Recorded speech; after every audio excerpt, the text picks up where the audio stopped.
Bonjour à tous et bienvenue dans notre nouvelle émission On vous dit tout. Aujourd'hui nous allons accueillir de nouveaux invités qui nous attendent justement là-bas. Nous remercions également la médiathèque de nous avoir prêté ses locaux aujourd'hui. Donc allons-y.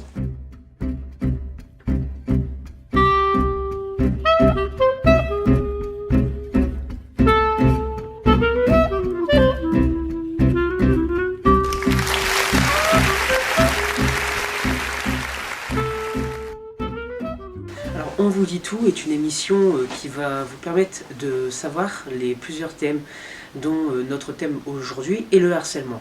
Nous avons accueilli plusieurs invités qui vont nous raconter leurs histoires. Nous avons Nathan, ici présent, notre premier invité, et nous aurons un peu plus tard Omérine, qui sera notre deuxième invité. Justement, nous avons notre chroniqueur qui va nous en dire un peu plus sur le harcèlement. C'est à toi, Nordi. Alors le harcèlement, qu'est-ce que c'est? On va prendre la définition que j'ai trouvée sur Internet, aussi simple que ça.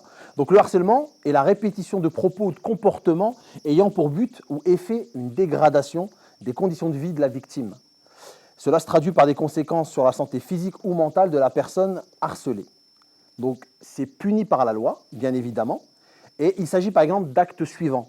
Actes ou propos vexatoires, menaces, propos injurieux ou obscènes, appels téléphoniques, SMS ou courrier électronique malveillant, visite au domicile ou passage sur le lieu de travail ou à l'école. Donc on a quelques chiffres. Le harcèlement scolaire est un harcèlement les plus répandus. Donc sur 700 000 élèves, il y a 12% en primaire qui sont harcelés, 10% au collège, 4% au lycée et 64% autres, donc sur d'autres établissements scolaires. Le harcèlement téléphonique ou sur les réseaux sociaux, les attaques en ligne, c'est plus de 40% sur les moins de 50 ans et 22% sur les 18-24 ans. Bonjour Nathan, alors vous êtes l'un de nos invités aujourd'hui. Vous avez vécu une histoire dans le harcèlement. Vous avez été harcelé par rapport à des vidéos YouTube. Pouvez-vous nous raconter votre histoire?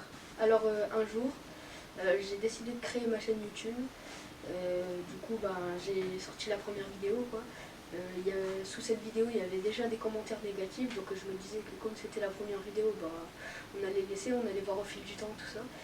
Et au fil du temps, les commentaires sont partis de plus en plus loin. Du coup, ça s'est transformé en harcèlement scolaire, carrément. Vous pouvez nous décrire à peu près votre harcèlement scolaire, justement. Qu'est-ce qui a pu se passer au collège ou au lycée? Des menaces, des insultes et des moqueries. Avez-vous eu recours à des idées sombres pendant votre durée d'harcèlement? C'est vrai que j'arrivais pas trop à dormir et tout ça, mais sinon pas vraiment, non, pas d'idées sombres particulières. Est-ce que vous avez appelé l'un des numéros ou vous avez eu de l'aide de la part de quelqu'un pour vous en sortir de cet harcèlement? Je me suis orientée vers un éducateur qui est Nordine, éducateur au club de Prèves. Alors justement, Nordine, qui est éducateur au club de prévention, pouvez-vous nous en dire plus? Comment avez-vous pu aider Nathan? Effectivement, Nathan, j'ai quand même remarqué un comportement changeant. Donc il était très fuyant, il était très craintif. Et puis il nous disait pratiquement plus bonjour. Donc lors de nos présences sociales devant le collège et notre présence sociale dans les quartiers, Nathan s'est confié à nous. Et voilà, donc on a pu entamer un accompagnement plus individualisé pour lutter contre son harcèlement. Donc là, Nathan est équilibré. On lui a conseillé de continuer ses vidéos YouTube parce que c'est un exutoire, ça lui permettait aussi de s'évader un peu. Donc voilà, là, ça a son petit succès. Ces vidéos prennent de plus en plus d'ampleur et ça fait plaisir quand même d'avoir quelqu'un du quartier qui réussit. Merci Nathan, nous vous remercions bien sûr de votre témoignage ici dans notre émission. Nous allons maintenant accueillir un nouvel invité, non pas une personne qui s'est fait harceler, mais un harceleur. Omérine, je vous en prie, vous vous installer. Alors bonjour Omérine. Bonjour. Vous avez souhaité garder l'anonymat. Oui. Donc vous êtes une personne qui a harcelé une autre. Pouvez-vous nous raconter comment cela s'est passé? Au tout début, on était une bande de copines. tout se passait bien et au bout d'un moment, on s'est tous un peu taquinés. Mais en fait, j'ai taquiné une personne plus que les autres. Et en fait, c'était pour rigoler quoi. Mais un mois plus tard, sa maman est venue, a voulu me voir en disant que sa fille était tombée en dépression. Et que, en gros, ça aurait un rapport. Et en fait, je me suis dit, je me suis remis en question parce que je savais que c'était de ma faute parce que c'est moi qui l'ai taquiné plus que les autres. Et voilà quoi. C'est pour ça. C'est pas bien d'harceler les gens, je suis pas fière de moi en tout cas, je suis pas fière de moi. Est-ce que vous êtes excusé auprès de cette personne? Est-ce que vous l'avez revue après cet événement? Je me suis excusée, mais forcément je l'ai pas trop revue parce que elle a pas trop voulu me revoir parce que c'est vrai que ça fait du mal quand on harcèle quelqu'un et c'est vrai que c'est pas idéal de revoir la personne qui nous a agressé quoi.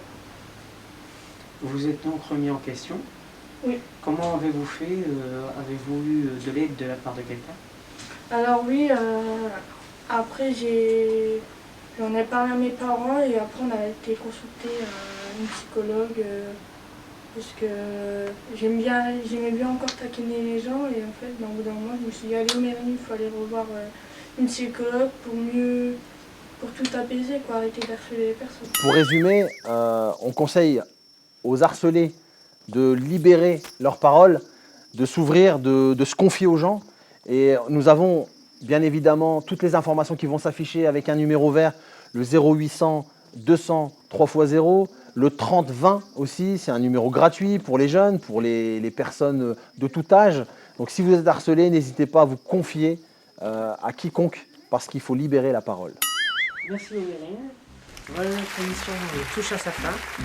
Nous allons d'abord remercier la médiathèque de Arles, la commune de Arles, l'association Avion des Cités et l'association OK ça tourne. Nous nous retrouverons dans une prochaine émission. À bientôt et merci à tous.